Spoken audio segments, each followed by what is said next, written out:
você trabalha com resina, certamente já ouviu falar em River Table, não é mesmo? E em letras River? Bom, se você nunca ouviu falar disso, eu vou te mostrar agora. O termo River Table foi inventado para definir obras de arte em mesas que imitam um rio em resina. Então, com essa ideia em mente, eu fui tentar criar uma letra inspirada em um rio e fiquei surpresa com a facilidade e rapidez do processo. E detalhe, ela foi toda feita em UV Epoxy, a resina de couro UV da Rede Lise. Comecei separando um molde com a letra escolhida e dando uma boa limpada nele.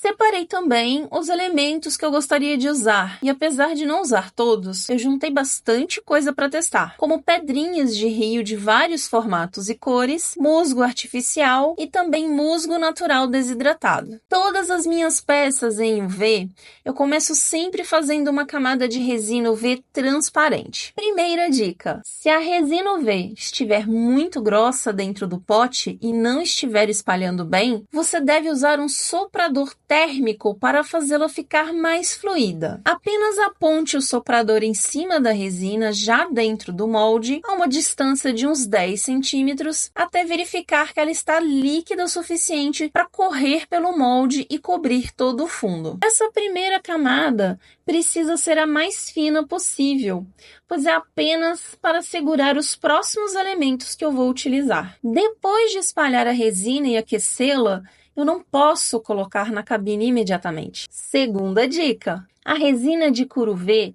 não pode ir quente para a cabine UV. Ela precisa estar a 25 graus Celsius. Então, por esse motivo, eu tenho um termômetro para controlar o momento em que ela esfria e assim eu posso colocar na cabine. Observem que após passar o soprador térmico, a resina pode chegar até 50 graus. Eu, inclusive, uso um ventilador para ajudar a esfriar. Depois que a resina chegar a 25 graus, aí sim eu vou colocar na cabine. Terceira dica: não se deve colocar a resina em potência alta demais e nunca deixar mais de 30 segundos na primeira ida à cabine. Por esse motivo, eu fiz toda essa peça em uma cabine de 48 watts e apenas de 30 em 30 segundos. O motivo é que a cabine concentra os raios UV e ele esquenta a resina no seu primeiro processo de cura. E se a resina UV esquentar nesses primeiros 30 segundos, eu vou ter bolhas e ondulações na superfície. Então, usem uma cabine de potência média para curar pequenas peças. As cabines de potência alta eu indico para o pós-cura e para peças maiores. Após 30 segundos da primeira ida à cabine, que vamos chamar de primeira cura, a resina sai quente, podendo chegar até a 40 graus, dependendo da potência da cabine. E por isso eu insisto que use uma cabine de 36 ou 48 watts.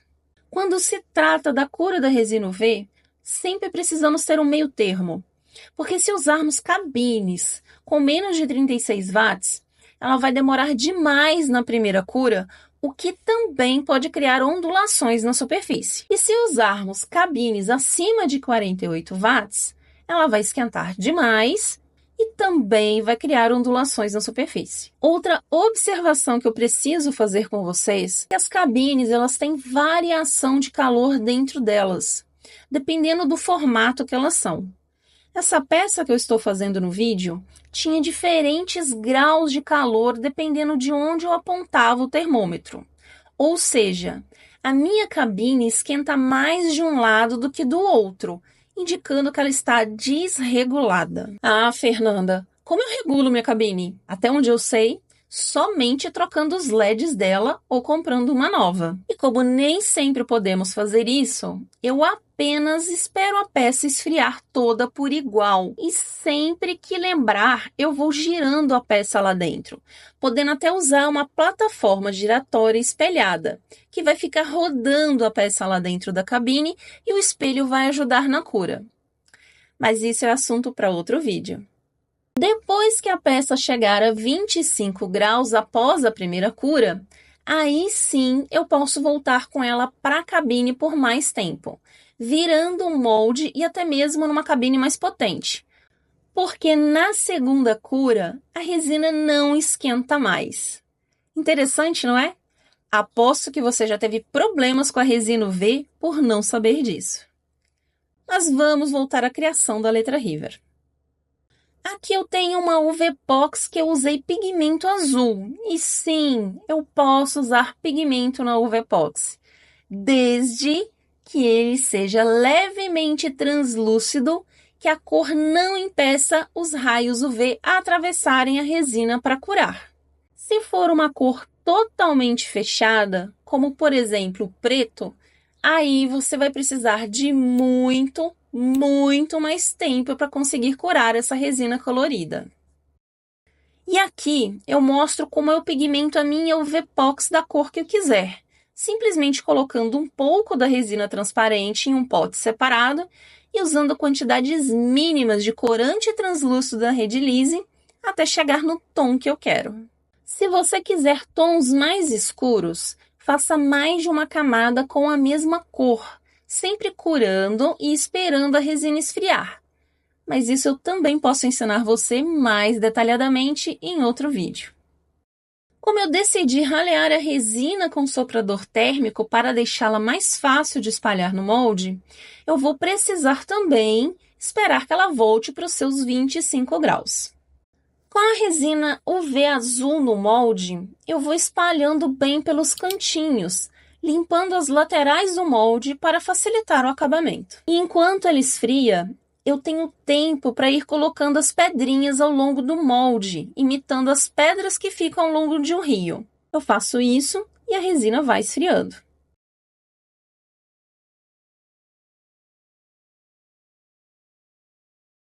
Depois que ela esfriou, iremos para a primeira cura novamente, porque sempre que eu coloco uma camada nova, ela sempre vai passar pela primeira cura. Enquanto ela esfria novamente, eu posso colocar mais pedrinhas e agora entrar com a decoração dos musgos. E como a camada de baixo já está curada, eu preciso mergulhar esses novos elementos na resina UV para eles se prenderem no molde.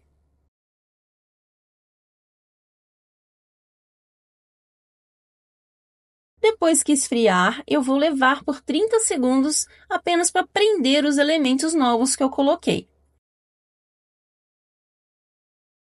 Como foram apenas algumas pedrinhas com pouca resina, ela nem chega a esquentar muito.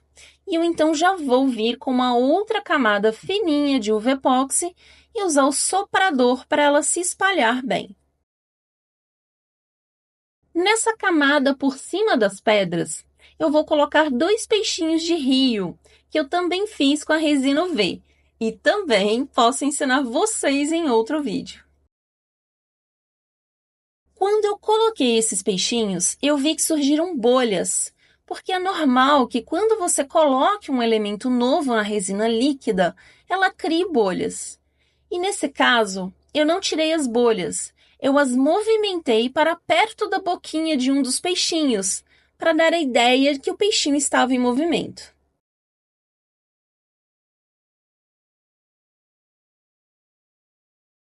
Agora, novamente, já que passamos pela primeira cura, vamos esperar chegar em 25 graus para fazermos nova camada e novamente mais 30 segundos de cabine. Assim, sucessivamente, você deve fazer em seus trabalhos com o UV-Epoxy. Sempre que fizer uma nova camada, leve apenas 30 segundos na cabine e espere esfriar novamente para voltar a trabalhar com a peça. Depois de fazer todas as camadas que eu queria para preencher esse molde e esperar chegar nos 25 graus, aí sim eu posso tirar a peça do molde, sempre pegando pelas laterais e tirando as rebarbas que ficaram ainda. Quarta dica: com a peça fria e fora do molde, você pode levá-la por mais tempo na sua cabine mais potente ou na mesma cabine, só que em sessões de 60 segundos ou mais. Pois assim, você consegue alcançar camadas internas coloridas que por acaso os raios da cabine não alcançaram nas primeiras curas. Voltando à letra River, Depois de tirar as rebarbas, eu gosto de fazer mais uma camada fora do molde, que é o doming, para dar aquele efeito abaulado que as clientes tanto gostam. Atenção! Para doming, o processo é o mesmo. Coloque apenas 30 segundos e espere esfriar para voltar por mais tempo para a cabine. E após fazer todo esse processo de levar a cabine, esperar esfriar e, por fim, fazer o doming para finalizar a peça, você não deve colocar o dedo em cima. Deixe ela esfriar por pelo menos meia hora em cima de uma mesa bem ventilada. E aí sim, você pode passar o dedo na peça. E assim ficou a minha letra River em forma de chaveiro. O que vocês acharam?